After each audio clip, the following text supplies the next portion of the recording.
Assalamualaikum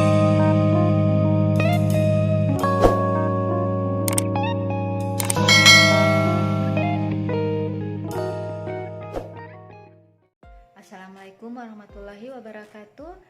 Kali ini kita akan mempelajari materi pertama, yaitu trigonometri.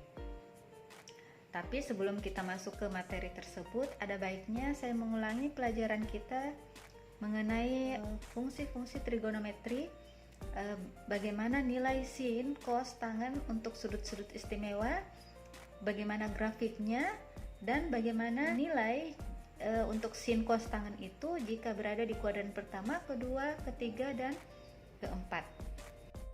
Ya, berikut tabel untuk sin, cos, tangen ya. Masih ingat semua? Sin, cos, tangen. Kemudian sudutnya mulai dari 0 derajat, 30 derajat, 45, 60, kemudian 90 derajat ya.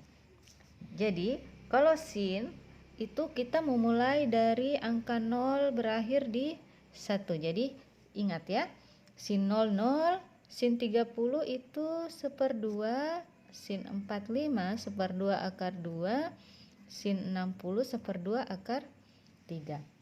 Jadi dari yang terendah menuju ke yang besar. Jadi 0, 1/2, 1/2 akar 2, 1/2 akar 3, 1. Bagaimana dengan cos? Cos itu lawan dari sin. Jadi kebalikannya. Jadi 1/2 akar 3 dari yang terbesar menuju yang kecil. Sekarang nilai tangensnya itu berapa? Kita ketahui sebelumnya di pembelajaran sebelumnya, tangens alfa itu sama dengan sin per cos alfa. Jadi untuk nilainya ini 0, tangens 0 derajat, 0 dibagi 1 itu 0. 1/2 dibagi 1/2 akar 3, jawabannya adalah 1/3 akar 3.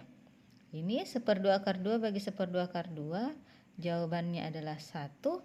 1/2 akar 3 dibagi 1/2, jawabannya adalah akar 3. 1 bagi 0 itu tidak terhingga atau tidak terdefinisi ya.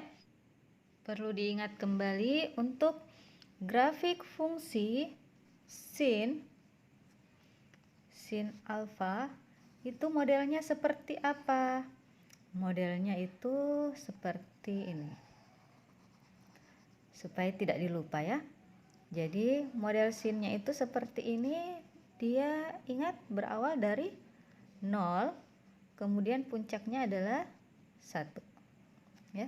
Di sini 1. Nah, 1 itu berada di mana? Sudutnya berapa? 90 derajat. Kemudian di sini sudutnya dapat 0 kembali, berarti sudutnya berapa? 180 derajat ya. Gitu. Nah, ini dapat 0 lagi, nilainya itu 360 derajat. Jadi ingat untuk kuadran pertama, kedua, ketiga, dan keempat. Oke. Kemudian bagaimana dengan cos alfa? Grafik cos alfa itu adalah dimulai dari angka 1,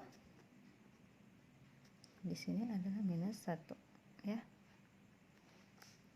Cos alfa itu dari atas ke bawah nih.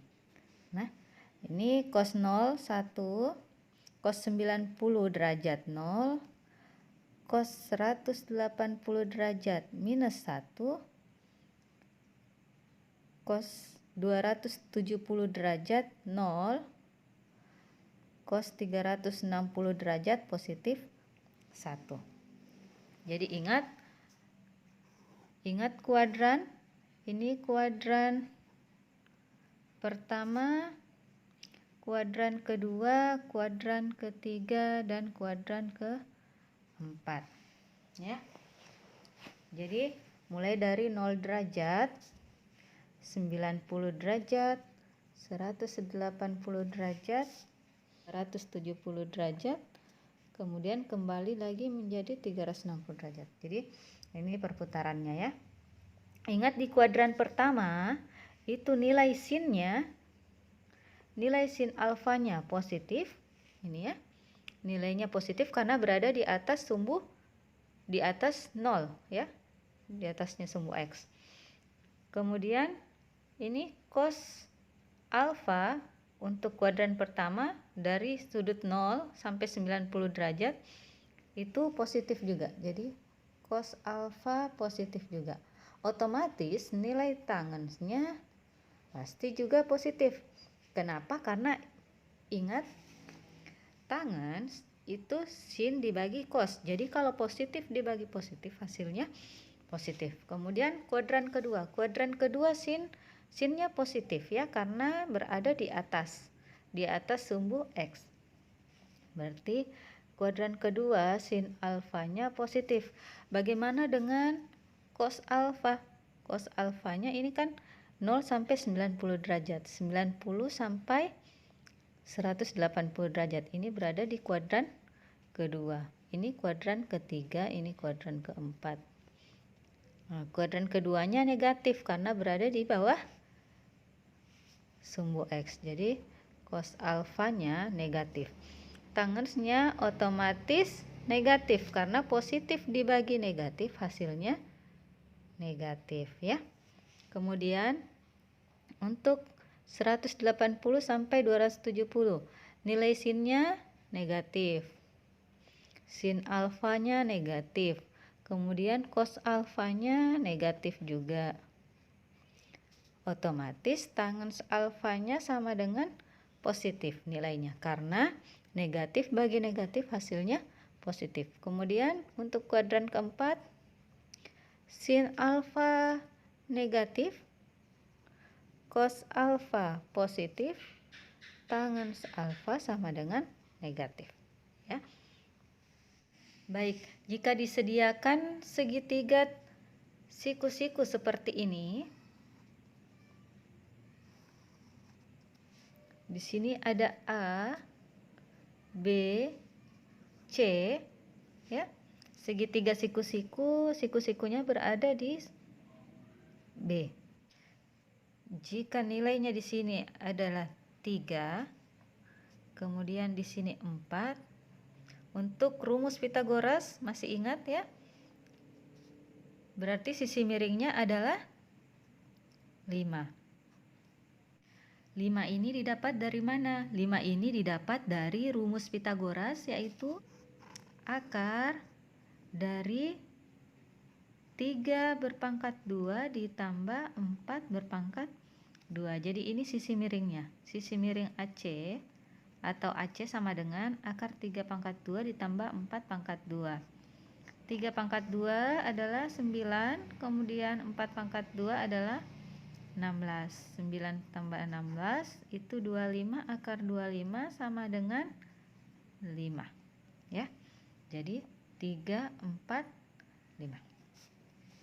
Kemudian bagaimana nilai sin A pada gambar di samping?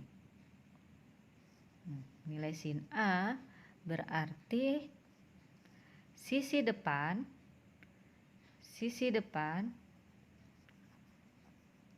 dibagi dengan sisi miring. Berarti nilai sin A itu sama dengan 3/5 ya. Bagaimana untuk cos A?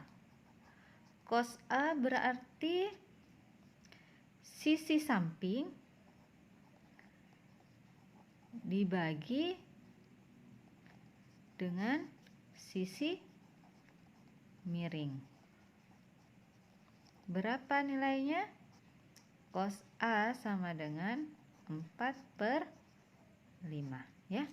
Jadi cara menentukannya seperti itu. Bagaimana kalau sin dan bagaimana kalau cos? Oke. Demikian materi kita untuk kali ini. Jika ada pertanyaan, bisa ditanyakan di kolom komentar atau di kolom forum Classroom kita ya. Terima kasih atas perhatian.